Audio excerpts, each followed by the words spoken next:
तो बालक एक बार फिर हम लोग डेली की तरह 8:30 बजे आज मिल रहे हैं और आज फिर से साइंस का डिस्कशन होगा कुछ इम्पोर्टेंट क्वेश्चंस का।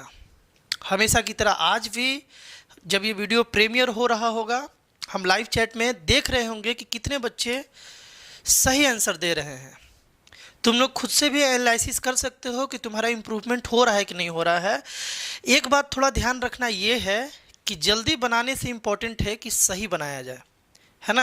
तो फास्ट तो बनाना ही है, फास्ट तो सोचना सीखना ही है, प्रैक्टिस करना ही है, लेकिन साथ साथ ये भी ध्यान रखना है कि कहीं फास्ट के चक्कर में कहीं गलत करने का तो हैबिट नहीं डेवलप होते जा रहा है। क्योंकि हम देख रहे थे लाइट वाला जो पिछला जो वीडियो प्रीमियर हुआ था उसमें हम देख रहे थे कि कुछ बच्चे जो डेली सही आंसर देते आते हैं वो लोग बच्चे 2-3 क्वेश्चन एकदम ईजी क्वेश्चन जल्दी जल्दी के चक्कर में गलत किए थे। तो इसलिए बालक हम बोल रहे हैं कि कोशिश करो कि भले फास्ट ना बने, थोड़ा देर ही लगे, लेकिन सही बने। जब सही बनने का हैबिट लग जाए तो फिर फास्ट अपने आप धीरे धीरे स्पीड अप हो जाता है। तो बालक आज का हमारा लक्ष्य क्या है? आज का लक्ष्य ये है बालक कि केमिस्ट्री चैप्टर 1 जो है ना, केमिस्ट्री चैप्टर 1 यानी कि केमिकल रिएक्शन एंड इक्वेशंस का इंपॉर्टेंट क्वेश्चंस का बालक हम लोग डिस्कशन करेंगे, है ना। देखेंगे कौन बच्चे आंसर इसका भी दे रहे हैं। तो स्टार्ट करते हैं बालक। क्वेश्चन नंबर 1, क्वेश्चन नंबर 1 क्या आंसर टिक करोगे? Which of the following observation helps us to determine that a chemical change has take place, है ना। Chemical change has take place, chemical reaction भी यहाँ पर बोल सकते हो। देखो यहाँ पर केमिकल रिएक्शन भी बोला जा सकता है, chemical reaction has taken place, है ना। केमिकल रिएक्शन इसमें से कौन सा तुमको बताएगा? ऑप्शन यहाँ पर 4 है बाबू। देखो किसी किसी को लगता है ना कि ये केवल ऑब्जेक्टिव क्वेश्चन प्रैक्टिस है तो ऑब्जेक्टिव 10-12 नंबर का तो आएगा ही। बालक इसके साथ साथ जब तुम डिस्कशन करते हो ना तो इसका अगर डिस्कशन भी ध्यान से सुनोगे क्वेश्चन के साथ साथ तो तुम्हारा सब्जेक्टिव भी प्रिपेयर होते जाता है। ऑब्जेक्टिव जो क्वेश्चंस होता है ये सबसे बेस्ट तरीका होता है सब्जेक्टिव क्वेश्चंस को भी सीखने का। ये कैसे सब्जेक्टिव आ सकता है? यही क्वेश्चन सब्जेक्टिव कैसे आ सकता है? देखो यहाँ पर आ सकता है कि right some observation that determines a chemical reaction has taken place. कुछ ऑब्जर्वेशन लिख दो जो डिटरमाइन कर दे, जो ये बता दे, जो ये सुनिश्चित कर दे कि वहाँ पर रिएक्शंस हो गया है ना। तो कुछ ऑब्जर्वेशन अगर तुमको लिखने के लिए आ जाए तो क्या लिखोगे? देखो ध्यान से, जो लोग बच्चे ऑप्शन नंबर डी टिक कर रहे हैं वो बिल्कुल सही है। चेंज इन टेम्परेचर हो तो वहाँ पर केमिकल चेंज हुआ है, यानी कि केमिकल रिएक्शन वाले को वहाँ हुआ है। चेंज इन कलर हो जाए, इवोल्यूशन ऑफ गैस हो, यानी कि गैस वहाँ से इवॉल्व हो, निकले गैस, है ना, तो वहाँ भी कहीं ना कहीं बालक हुआ है। क्या हुआ है? केमिकल चेंज हुआ है या केमिकल रिएक्शन हुआ है, ये बात ध्यान रखना। एक और है चेंज इन ऑर्डर, अगर इस पे स्मेल में चेंजिंग आ जाए, है ना, चेंज इन ऑर्डर, अगर स्मेल में अगर चेंजिंग आ जाए बालक तो भी केमिकल रिएक्शन हुआ है। तो ये आ जाता है कभी कभी 2 नंबर या 3 नंबर के क्वेश्चन में, तो ये चारों पॉइंट तुम लिख सकते हो, 1, 2, 3 और ये 4। चेंज इन ऑर्डर भी, स्मेल भी कभी कभी बदल जाए तो उससे भी कहीं ना कहीं डिटरमाइन हो जाता है कि कुछ ना कुछ केमिकली यहाँ चेंजिंग हुआ है, यानी कि केमिकल रिएक्शन यहाँ पर हुआ है। तो ये बालक जो लोग ऑप्शन नंबर डी टिक कर रहे थे उनका बिल्कुल सही आंसर था। इस क्वेश्चन का आंसर क्या बताओगे? Which of the following are combination reaction? Very easy question है बालक, वेरी इजी क्वेश्चन है। तो बिना टाइम गवाए जल्दी से इसका कमेंट कर दो आंसर। इसमें से ए होगा, बी होगा, सी होगा या डी होगा, ये चारों में से कौन सा ऑप्शन होगा, है ना। आजकल ऐसा क्वेश्चंस बालक पूछा जा रहा है। जो लोग ऑप्शन नंबर डी टिक कर रहे हैं वो बिल्कुल सही है। कॉम्बिनेशन मतलब 2 या 2 से ज़्यादा कंबाइन होकर जब एक कोई कंपाउंड बना ले उसको हम लोग कॉम्बिनेशन रिएक्शन बोलेंगे। तो यहाँ पर तो बालक एक ब्रेक होकर 2 बन रहा है, ये तो नहीं है ना, ये तो डिकम्पोजिशन रिएक्शन है। और यहाँ भी देखो 2 कंबाइन होकर 2 बन रहा है, सिंगल बनना चाहिए। प्रोडक्ट साइड में बालक सिंगल बनना चाहिए। तो देखो यहाँ पर सिंगल कंपाउंड बन रहा है ना, तो ये और ये होना चाहिए, यानी कि 2 और 3, और 2 और 3 किस में है बालक? ऑप्शन नंबर डी में। Option number D is the right answer. Clear है ना। नेक्स्ट क्वेश्चन, इसका आंसर बताओ जल्दी से। विच of the following is an endothermic process? इसमें से कौन सा जो है वो इंडोथर्मिक प्रोसेस है? ये 4 है और इस तरीके से ऑप्शन आया हुआ था बोर्ड का, ये PYQ है। क्या आंसर तुम टिक करोगे? ये PYQ है, PYQ प्रीवियस ईयर क्वेश्चन है बालक बोर्ड का। तुम क्या आंसर टिक करोगे? जल्दी से बता दो। इंडोथर्मिक रिएक्शन का मतलब क्या है बालक? जिसमें एनर्जी रिक्वायर्ड हो, जो रिएक्शन होने के लिए एनर्जी का ज़रूरत हो। और एक्सोथर्मिक मतलब जिसमें से एनर्जी निकल रहा हो, है ना।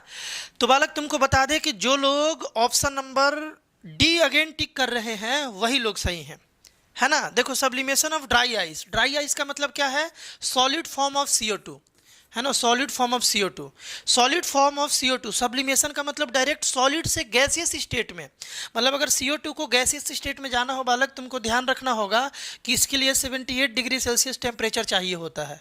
मतलब ड्राई आइस को सब्लाइम होने के लिए, सब्लिमेशन में पार्टिसिपेट करने के लिए 78 डिग्री सेल्सियस टेम्परेचर चाहिए होता है, यानी इसको कहीं ना कहीं हीट एनर्जी का ज़रूरत है, इस प्रोसेस को हीट एनर्जी का ज़रूरत है। उसी तरीके से इवोपरेशन ऑफ वाटर, वाटर को वेपर बनने के लिए भी एनर्जी का रिक्वायरमेंट होता है, यानी ऑप्शन नंबर 2 और 4 यहाँ पर ये जो है इंडोथर्मिक प्रोसेस है ना। तो डी नंबर जो है वो राइट आंसर है, जो लोग बच्चे डी टिक कर रहे थे। इसका आंसर क्या होगा जल्दी से बता दो बालक।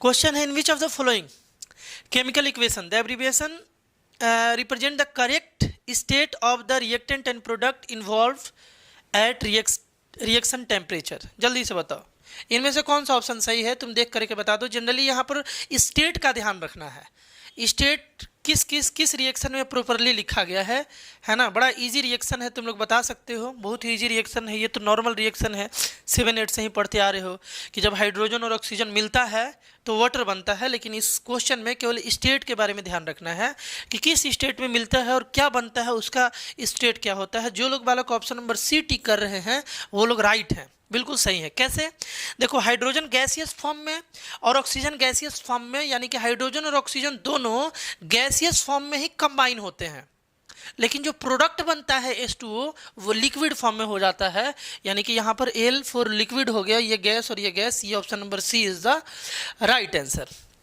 कोई दिक्कत। Option number question number 5, question number 5 को पढ़ो ध्यान से और इसका आंसर क्या होगा। देखो ये 1.5 किलोमीटर का जो क्वेश्चन दिख रहा है ना, आजकल ऐसा ही क्वेश्चन आ रहा है ज़्यादातर, है ना। पूरा पढ़ोगे फिर एक पता चला एक ही नंबर का क्वेश्चन था वो, है ना। तो हम क्या बोल रहे थे, the following reaction is use for preparation of oxygen gas in the laboratory. ये जो रिएक्शन है ना, ये रिएक्शन कंडक्ट किया जा रहा है ऑक्सीजन के प्रोडक्शन के लिए। देखो यहाँ पर O2 प्रोड्यूस हो रहा है ना। ठीक है भैया, तो इसमें से कौन सा ऑप्शन सही है ये तुमको बताना है। It is a decomposition reaction and endothermic in nature, ये डिकम्पोजिशन है और इंडोथर्मिक है नेचर में। It is a combination reaction, देखो कॉम्बिनेशन तो है नहीं क्योंकि दो कंपाउंड बन रहा है, ये तो ऐसे ही गलत हो गया, है ना। It is a decomposition reaction and is accompanied by release of heat. यहाँ पर हीट प्रोड्यूस थोड़ी हो रहा है, हीट तो रिक्वायर है, यहाँ पर हीट तो ज़रूरत है। एरो के ऊपर देखो, एरो के ऊपर हीट रखने का मतलब ये है, हीट लिखने का मतलब ये है कि इस रिएक्शन में हीट का रिक्वायरमेंट है, और यहाँ पर अगर प्लस हीट लिखा होता तो यानी कि यहाँ से हीट प्रोड्यूस हो रहा है ना, हीट जो है वो प्रोड्यूस हो रहा है, ये बात है ना। तो यहाँ तो ये वाला भी ऑप्शन गलत हो गया ना बालक, यहाँ पर रिलीज ऑफ हीट थोड़ी है। It is a photochemical decomposition, यहाँ पर फोटोकेमिकल डिकम्पोजिशन बालक उसको बोलते हैं जहाँ पर डिकम्पोजिशन रिएक्शन होता है with the help of light, light के हेल्प से अगर डिकम्पोजिशन हो तो फोटो डिकम्पोजिशन। तो ऑप्शन नंबर ये भी गलत है, यानी कि option number A is the right answer. बिल्कुल ये डिकम्पोजिशन रिएक्शन है, क्योंकि एक कंपाउंड ब्रेक होकर 2 कंपाउंड बन रहा है, डिकम्पोजिशन रिएक्शन, वेरी गुड। और ये जो है ये इंडोथर्मिक इन नेचर है क्योंकि इसमें हीट एनर्जी का ज़रूरत है कि नहीं है। तो जो लोग बच्चे बालक ऑप्शन नंबर ए टिक कर रहे थे वो अच्छे से पढ़ाई कर रहे हैं, लगे रहे। नेक्स्ट क्वेश्चन, हाँ बताओ जल्दी। केमिकली रस्ट क्या है जल्दी से बता दो। फेरिक ऑक्साइड है ना, फेरिक ऑक्साइड है या फेरिक सल्फेट है, ये तो ऐसे ही गलत है ना बालक, तुम तो सोच सकते हो ये तो ऐसे ही गलत है। रस्ट मतलब आयरन और ऑक्सीजन का कंपाउंड, तो यहाँ पर सल्फेट कहाँ से आ गया, ये तो ऐसे ही गलत है। फेरिक ऑक्साइड में डाउट है, हाइड्रेटेड फेरस ऑक्साइड और हाइड्रेटेड फेरिक ऑक्साइड। जो लोग बच्चे ऑप्शन नंबर बी टिक कर रहे हैं बिल्कुल गलत है, ध्यान रखोगे वो लोग बिल्कुल गलत है। हाइड्रेटेड फेरस ऑक्साइड ये भी गलत है, हाइड्रेटेड फेरिक ऑक्साइड इसका राइट आंसर है। जो लोग ऑप्शन नंबर डी टिक कर रहे हैं, ऑप्शन नंबर डी, वो लोग बालक यहाँ पर सही हैं, उनका आंसर बिल्कुल सही है ना। इसका फॉर्मूला क्या होता है ध्यान से सुनो। हाइड्रेटेड क्यों बोला जा रहा है, Fe2O3 होता है, Fe2O3। अभी इसको फेरस कब बोलेंगे और फेरिक कब बोलेंगे थोड़ा सा जान लो। देखो यहाँ पर बालक Fe जो है ना ये मल्टीपल वैलेंसी के साथ आता है, तो जब ये अपने 3 वैलेंसी के साथ आता है तभी तो बनता है Fe2O3, है ना, Fe2O3। जब भी कोई, ध्यान से सुनो, जब भी कोई एलिमेंट अपने मैक्सिमम वैलेंसी के साथ कहीं कंपाउंड बना रहा होता है तो वहाँ पर उसको लास्ट में IC लगा देते हैं, वो फेरिक हो जाता है। अगर ये अपने 2 वैलेंसी के साथ इस कंपाउंड को बनाता तो उसको बालक हम लोग बोलते हैं फेरस बोलते हैं। आज ही एक क्वेश्चन लिए हैं जहाँ पर फेरस सल्फेट आएगा, फेरस सल्फेट आएगा, तो वहाँ हम तुमको बताएंगे। तो आयरन अपने बड़े वैलेंसी के साथ इस कंपाउंड को बना रहा है, that's why this is ferric oxide. और बात है कि हाइड्रेटेड क्यों बोला गया, क्योंकि एक्चुअल फॉर्मूला क्या है बालक, .X H2O, ये X है। यहाँ पर वेरिएबल हाइड्रेटेड वाटर होता है, हाइड्रेटेड मतलब कि वाटर, वहाँ पर बालक वाटर का कुछ मॉलिक्यूल भी होता है रस्ट में। ये हुआ एक्चुअल फॉर्मूला, है ना, Fe2O3 .X H2O। केवल Fe2O3 रहता तो उसको हम लोग फेरिक ऑक्साइड बोलते हैं, है ना, लेकिन साथ साथ .X H2O भी होता है, इसीलिए इसको क्या बोलते हैं, हाइड्रेटेड फेरिक ऑक्साइड बोलते हैं। ध्यान रखोगे, ये बालक हम तुमको बता रहे हैं, ये PYQ है, ये क्वेश्चन बोर्ड में आया हुआ है और बहुत बच्चे फेरिक ऑक्साइड टिक करके आए थे और गलत था उनका, है ना। क्या होगा, हाइड्रेटेड। और ये रस्ट का फॉर्मूला भी बालक ध्यान रखोगे। देखो इस क्वेश्चन का आंसर क्या होगा, जल्दी से बताना। When crystal of lead nitrate, है ना, लीड नाइट्रेट का क्रिस्टल को हीट किया जाएगा strongly in a dry test tube, तो क्या होगा, है ना, क्या होगा बालक। अब ये जो क्वेश्चन है ना बालक, ये NCERT का एक रिएक्शन है जो तुम्हें बहुत अच्छे से याद होना चाहिए। यहाँ से बहुत बार क्वेश्चन पूछा जा रहा है ना। जल्दी से पहले तुम आंसर कमेंट करो, फिर हम इसको डिस्कस करते हैं। बड़ा ही इंपॉर्टेंट है इसका पूरा डिस्कशन, पूरे ध्यान से समझना, तुम ध्यान से सुनना, ध्यान से समझना इसका पूरा डिस्कशन, है ना। क्वेश्चन देख ही रहे हो अच्छे से बाबू। यहाँ पर क्वेश्चन ये है कि when crystal of lead nitrate are heated strongly in a dry test tube, crystal immediately melt, a brown residue is left, white fumes appear in the test tube, a yellow residue is left. देखो confusion यही है, यहीं पर confusion है। जो बच्चे अच्छे से पढ़ते हैं ना, वो या तो ये टिक करते हैं या तो ये टिक करते हैं, और जो अच्छे से नहीं पढ़ते हैं उनको तो ये सब ऊपर ऊपर बाउंस हो जाएगा, है ना। लेकिन जो बच्चे अच्छे से NCERT को रीड करते हैं वो ये दोनों ऑप्शन में बालक कंफ्यूज होते हैं। ये रिएक्शन भी लिख करके लाए हैं, हम तुमको आंसर इसका बता दें। जो लोग ऑप्शन नंबर B टिक कर रहे हैं ना, वो लोग बिल्कुल सही हैं, जो लोग ऑप्शन नंबर B टिक कर रहे हैं। चलो देख लिया जाए, इसका रिएक्शन भी हम तुम्हारे लिए लाए हैं। NCERT में देखोगे तो ये रिएक्शन है। कभी कभी तो यार कलर भी पूछ देता है, तो कलर भी लिख के लाए हैं, तुम इसे ध्यान रखना। PbNO3, इसे पढ़ेंगे हम लोग लीड नाइट्रेट, और इसका कलर होता है कलरलेस, कलर होता है कलरलेस, है ना, इसका कोई कलर नहीं होता है, बेरंग है ये। PbO यानी कि लीड मोनोऑक्साइड, इसको पढ़ेंगे, लिखा हुआ है लीड ऑक्साइड लेकिन इसको पढ़ेंगे बालक लीड मोनोऑक्साइड। इसका कलर येलो होता है, और NO2 का कलर होता है बालक ब्राउन फ्यूम्स। तो बात यह है कि इसका कलर ये भी बन रहा है, ये भी बन रहा है, तो येलो क्यों नहीं हम बोले, है ना, येलो रेसिड्यू इज लेफ्ट ये क्यों नहीं बोले, ब्राउन फ्यूम्स क्यों बोले। अब इसको ध्यान से समझना। यहाँ से बालक थोड़ा सा घुमा करके असर्शन रीजन या पैसेज बेस्ड क्वेश्चन या रीजनिंग बेस्ड क्वेश्चन, जैसा आजकल कॉम्पिटेंसी बेस्ड क्वेश्चन पूछ रहा है, उसमें बनाया जा सकता है। इसलिए इस क्वेश्चन के डिस्कशन को एकदम ध्यान से सुनना, और हर एक एक्टिविटी को यार अच्छे से पढ़ना। 30 to 40% क्वेश्चन कॉम्पिटेंसी बेस्ड हो रहा है, और बालक कॉम्पिटेंसी बेस्ड क्वेश्चन बनाने का जो सबसे अच्छा तरीका है केमिस्ट्री में, तो वो एक्टिविटी से बनाया जा सकता है ना। तो ये ध्यान से इसके डिस्कशन को सुनना पूरे फोकस के साथ। हम ये बोल रहे थे कि जब इसको हीट हम लोग करते हैं ना टेस्ट ट्यूब में लेकर के बालक, जब इसको हीट एनर्जी देते हैं, हीट करते हैं बालक, तो लीड ऑक्साइड येलोइश कलर देता है, जरूर देता है, बट जब तक हीट सप्लाई होते रहता है तब तक ये येलो कलर का नहीं दिखता है। फिर से एक बार रिपीट कर रहे हैं, PbO अपना येलोइश कलर लाता है, लेकिन जब तक हीट करते रहते हैं तब तक नहीं। जब ये पूरी तरीके से ठंडा हो जाता है, मतलब कि रिएक्शन हो गया, इसको हम लोग हीट किए, ये ब्रेक हो गया, इस तरीके से कंपाउंड बन गया, और इस कंपाउंड को छोड़ दिया जाए, थोड़ी देर ठंडा हो जाए पूरा का पूरा टेस्ट ट्यूब, हीट का थोड़ा भी इफेक्ट नहीं रहे, तब येलो इस कलर का होता है। लेकिन जिस दरमियान हीट उसको देते रहते हो, जब रिएक्शन हो रहा होता है, तो उस समय बालक NO2, है ना, NO2 निकल रहा होता है, और NO2 का कलर कैसा है बालक, ब्राउन कलर का, ये फ्यूम्स की तरह होता है, ब्राउन फ्यूम्स की तरह, तो ये निकल रहा होता है। तो इस टाइप का वो जो है वो टेस्ट ट्यूब दिख रहा होता है, कैसा, ब्राउन कलर का। ये क्वेश्चन बाबू CBSE में आया था, और इसका राइट आंसर क्या था, अ ब्राउन रेसिड्यू इज लेफ्ट। बात क्लियर है ना। तो ये दोनों बात ध्यान रखना। बोल दिया जाए कि अगर वो पूरे तरीके से कूल हो जाए, वो टेस्ट ट्यूब पूरे तरीके से ठंडा हो जाए, तब उसका कलर कैसा होगा, तो तुम बोलोगे उसका कलर बालक येलो हो जाएगा, है ना। कोई दिक्कत, समझ गए अच्छे से। चलो जी नेक्स्ट क्वेश्चन।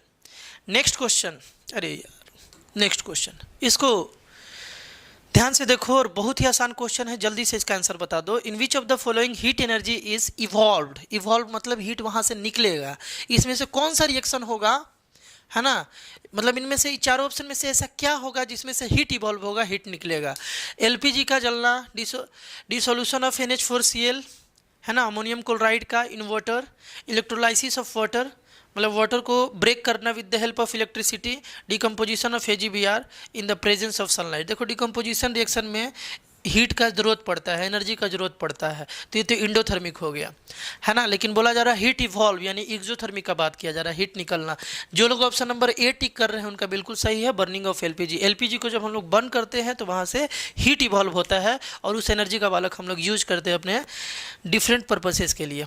इस क्वेश्चन का आंसर क्या है बताओगे। Rancidity can be prevented by, rancidity पढ़े हो, कैसे उसको रोका जा सकता है, एंटीऑक्सीडेंट को ऐड करके, फूड को लाइट से दूर रख करके, keeping food in refrigerator, refrigerator में मतलब कि फूड का जो टेम्परेचर है उसको कम कर करके, ऑल ऑफ द एबव। तो बालक हम बता दें तुमको, जो लोग ऑल ऑफ द एबव टिक कर रहे हैं वो लोग बिल्कुल सही हैं। ये तीनों तरीके से हम लोग रेंसिडिटी को बालक बचा सकते हैं। अब इस डिस्कशन को तुम अगर ध्यान से सुने हो तो क्या रेंसिडिटी को रोकने के लिए तीन तुमको स्टेप नहीं याद हो गया, या तीन स्टेप तुम्हारे माइंड में नहीं क्लियर हो गया। इसीलिए हम बोलते हैं कि डिस्कशन को पूरे ध्यान से सुनो। सब्जेक्टिव भी तैयार हो रहा है, सब्जेक्टिव जो आंसर है 3 नंबर 4 नंबर का वो भी तैयार हो रहा है। ये 3 पॉइंट तो वहाँ लिख सकते हो ना, अगर रेंसिडिटी को ओवरकम करने के लिए अगर तुमसे स्टेप्स पूछ दिया जाए तो, और पूछा ही जाता है। नेक्स्ट क्वेश्चन बालक, विच of the following does show oxidation reaction, जल्दी से बताओ, बड़ा ही ईजी बात है ना। यहाँ पर ऑक्सीडेशन रिएक्शन जब होगा तो क्या होगा, loss of oxygen, gain of oxygen, gain of hydrogen, none of this. जो लोग ऑप्शन नंबर ए टिक कर रहे हैं वो बिल्कुल सही है ना। ऑक्सीजन का गेन या हाइड्रोजन का लॉस ये दोनों ऑक्सीडेशन है, और हाइड्रोजन का गेन, ऑक्सीजन का लॉस ये दोनों रिडक्शन है। तो ये बात बालक ध्यान रखोगे। नेक्स्ट क्वेश्चन देखो, बहुत ही आसान उसी टाइप का, विच of the following does show reduction reaction. Reduction reaction कौन सा इसमें से शो करेगा बालक, अभी अभी बताएं। रिडक्शन के लिए क्या होना चाहिए बताओ, रिडक्शन के लिए क्या होना चाहिए, loss of oxygen, loss of oxygen या gain of hydrogen is called reduction reaction, है ना। तो ऑक्सीजन कहीं से लॉस हो जाए तो वो हो गया रिडक्शन रिएक्शन। जो लोग ऑप्शन नंबर बी टिक कर रहे थे वो लोग सही थे। ये क्वेश्चन का आंसर बता दो जल्दी से, विच of the following reaction is used in black and white photography. ये तो यार अजीब क्वेश्चन है, और मतलब बहुत आसान क्वेश्चन है और बहुत बार पूछा गया है, बहुत बार पूछा गया है। यहाँ पर है कॉम्बिनेशन रिएक्शन, डिकम्पोजिशन रिएक्शन, इसमें से कौन सा। देखो AgBr वाला डिकम्पोजिशन तुम पढ़े होगे, और वही यूज आता है बालक, वही यूज आता है किस चीज़ में, ब्लैक एंड व्हाइट फोटोग्राफी में। एनसीईआरटी में तुम पढ़े होगे, एनसीईआरटी का ही लाइन है। तो इसका आंसर है decomposition reaction, option number B is the right answer. कोई दिक्कत, मिलाते चलना, तुम कितना सही कर पा रहे हो, है ना। हम तो देख ही रहे हैं चैट बॉक्स में, तुम लोग भी मिलाते चलना। देखो इस क्वेश्चन का आंसर तुम क्या बताओगे बुआ, in which of the following heat is evolved, जल्दी से बता दो। बहुत ही आसान क्वेश्चन है, बहुत ही आसान क्वेश्चन है। आज ही तो डिस्कस हुआ, इसी वीडियो में ये डिस्कस हुआ कि जब भी डिकम्पोजिशन रिएक्शन होगा वहाँ पर हीट का रिक्वायरमेंट होगा। तो जो लोग इसको टिक कर रहे थे वो लोग बालक गलत थे। डिस्प्लेसमेंट रिएक्शन नहीं, डबल डिस्प्लेसमेंट रिएक्शन ये भी नहीं, यानी कि जो लोग ऑप्शन नंबर ए टिक कर रहे हैं वो बिल्कुल सही है ना। कॉम्बिनेशन रिएक्शन, कॉम्बिनेशन रिएक्शन मतलब दो अगर मिल करके कंबाइन हो करके एक जब कोई कंपाउंड बनाता है तो जनरली वहाँ से देखा गया है कि वहाँ हीट इवॉल्व होता है। तो इसका राइट आंसर क्या होगा, कॉम्बिनेशन रिएक्शन। हीट इवॉल्व होगा कब, जब दो कंपाउंड या दो एलिमेंट मिलेगा और कंबाइन होके एक कंपाउंड बनाएगा, तो वहाँ पर जनरली देखा गया है कि हीट जो है ना वो रिलीज होता है, हीट इवॉल्व होता है। बात क्लियर है ना। तो combination reaction is the right answer. Next question बालक बताओगे इसका आंसर क्या होगा। The reaction in which two compounds exchange, the reaction in which two compounds exchange their, iron लिखा हुआ है बाबू, यहाँ पर आयन है ना, यहाँ पर क्या है आयन है। बोला जा रहा है the reaction in which two compounds exchange their ion to form two new compound is called, जल्दी से बता दो, बहुत ही इजी क्वेश्चन है। आयंस का एक्सचेंज हो, दोनों एक्सचेंज करे, रिएक्टेंट के साथ दो कंपाउंड है, दोनों अपने अपने आयंस को ब्रेक करके एक्सचेंज हो जाए, तो ये तुम कहाँ पढ़े हो बाबू? डबल डिस्प्लेसमेंट रिएक्शन में। Double displacement reaction, single displacement reaction नहीं। नॉर्मल डिस्प्लेसमेंट रिएक्शन में डबल आयन एक्सचेंज नहीं होता है, डबल आयन एक्सचेंज केवल डबल डिस्प्लेसमेंट रिएक्शन में होता है। और ये क्वेश्चन वेरी इंपॉर्टेंट, इसका डिस्कशन बहुत ही अच्छे से तुम सुनना, पहले ट्राई कर लो, पहले बाबू ट्राई कर लो इसको। और ये बहुत ही इम्पोर्टेंट है, इसका डिस्कशन हम तो चाहेंगे पूरे शिद्दत से सुनना, पूरे फोकस से सुनना। हमको उम्मीद है कि ये क्वेश्चन आ सकता है बोर्ड में, आज अभी हुआ है। On immersing an iron nail in CuSO4 solution of few minutes, नहीं फॉर अ फ्यू मिनट्स, है ना, मतलब कि आयरन नेल को इमर्स किया जा रहा है CuSO4 के सॉल्यूशन में थोड़े देर के लिए, तो तुम क्या ऑब्जर्व कर रहे हो? ये चारों ऑप्शन में से कौन सा ऑप्शन सही है? हम ये बोल रहे थे कि जो लोग इसका ऑप्शन नंबर बी टिक कर रहे हैं ना, वो लोग बिल्कुल सही हैं। ध्यान से इसके डिस्कशन को समझोगे, हम जो बोल रहे हैं बिल्कुल ध्यान से समझोगे। CuSO4 का कलर जरूर याद रखोगे, इसका कलर बालक होता है ब्लू, ये जरूर याद रखोगे, है ना, ये बनाया जा सकता है यहाँ से क्वेश्चन। देखो आयरन सिंस ज़्यादा रिएक्टिव होता है कॉपर से, तो जब CuSO4 का रिएक्शन होगा आयरन के साथ, मतलब आयरन यहाँ पर लाया जाएगा, तो वैसे केस में बालक आयरन जो है Cu को डिस्प्लेस कर देगा, क्योंकि वो ज़्यादा रिएक्टिव है। पढ़े होगे डिस्प्लेसमेंट और डबल डिस्प्लेसमेंट रिएक्शन में रिएक्टिविटी सीरीज के अकॉर्डिंग वो होता है ना। देखो यार, रिएक्टिविटी सीरीज से भी क्वेश्चन आता है, एक क्वेश्चन हमेशा हर बार देख लिया जाता है। रिएक्टिविटी सीरीज को बहुत अच्छे से याद रखना, है ना, उसका पैटर्न देखना कि कैसे कैसे क्या क्या हो रहा है। और यहाँ पर क्या है कि आयरन ज़्यादा रिएक्टिव है CuSO4 से, तो Cu को डिस्प्लेस कर देगा और बनाएगा क्या? देखो ध्यान से सुनना, FeSO4 बनेगा। हम तुमसे अब एक क्वेश्चन पूछ रहे हैं, दो क्वेश्चन यहाँ इंपॉर्टेंट है। सबसे पहले इसका कलर क्या है? तो इसका कलर बालक ग्रीन है, इसका कलर क्या है? ग्रीन है, इसीलिए ऑप्शन नंबर बी हम यहाँ टिक किए। The colour of solution changes to green. CuSO4 पहले ब्लू था कलर उसका, आयरन डालते हैं कैसा बन गया? वो ग्रीन कलर का हो गया, क्योंकि FeSO4 वहां पर नया कंपाउंड बन गया, पहले CuSO4 था। दूसरा बात कि इसमें FeSO4 में आयरन अपने किस वैलेंसी के साथ आया है? देखो 9th क्लास में तुम पढ़े थे बाबू, देखो ध्यान से, FeSO4 इसका वैलेंसी 2 और इसका क्या वैलेंसी रखा हुआ है कि यहाँ पर दोनों 2 और 2 हट गया बालक, पक्का यहाँ भी 2 होगा, तभी तो क्रॉस मल्टीप्लाई हुआ, तो FeSO4 हुआ। आयरन अपने लोअर वैलेंसी के साथ आया, आयरन का दो वैलेंसी है 2 और 3, लोअर वैलेंसी के साथ इस कंपाउंड में आया, इसलिए इसको पढ़ा जाएगा फेरस सल्फेट। क्या पढ़ा जाएगा बालक? इसको फेरस सल्फेट। और इसको क्या पढ़ा जाएगा? जो आज हम लोग डिस्कस किए थे बालक, आज हम लोग जो डिस्कस किए थे उसको भी एक बार रिवाइंड कर लेते हैं जल्दी से। अरे कहाँ गिला हो ससुरा, एक सेकंड बालक, एक सेकंड। आज हम लोग जो बालक पढ़े ना, हाँ ये वाला देखो, ध्यान से देखो, Fe2O3, यहाँ पर देखो Fe का वैलेंसी और O का, Fe का यहाँ 3 आया है, 2 आया है, तभी तो ये क्रॉस मल्टीप्लाई हुआ, मतलब क्रॉस हुआ, तो ये Fe2O3 बना। तो इसमें आयरन अपने मैक्सिमम वैलेंसी के साथ आया था, 3 से आया था, इसलिए फेरिक बोले थे। जब भी कोई कंपाउंड अपने मैक्सिमम वैलेंसी के साथ आया तो उसमें IC लग जाता है लास्ट में, और नहीं तो फिर क्या लगता है? OUS लग जाता है। तो इस क्वेश्चन के डिस्कशन को एकदम ध्यान से तुम समझना, लास्ट वाले क्वेश्चन का। यहाँ पर बाबू क्या है कि ग्रीन कलर का है FeSO4, CuSO4 है ब्लू कलर का, है ना, और इसको क्या पढ़ेंगे? Ferrous sulphate. क्यों पढ़ेंगे फेरस सल्फेट, ये भी तुम बात समझ गए होगे।